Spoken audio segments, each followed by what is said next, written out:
Hi guys, ito na yung ating pritong hito. Tapos gagatan natin. Ayan na siya. Ayan yung hinarbest natin na hito. Bumawas tayo ng pang-ulam. Tapos yung dalawang piraso, inihaw namin nandun. Iniihaw pa. Inuna ko na lang muna tong ginatan. So ito ay purong gata. Kasi luto na naman yung ating hito. So ang kinuha ko na lang is yung purong gata. Yan, para medyo malapot-lapot siya at nagmamantika. Tapos may mga na yan, may sili na yan. Mga bawang sibuyas, luya at luyang dilaw. And then ito luto na, kaya kahit ihuli na natin yan kasi luto na siya.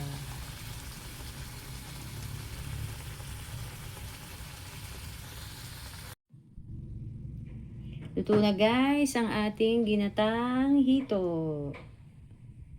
Kain na tayo! Ginatang hito at saka inihaw na hito. Tara na, kain na tayo.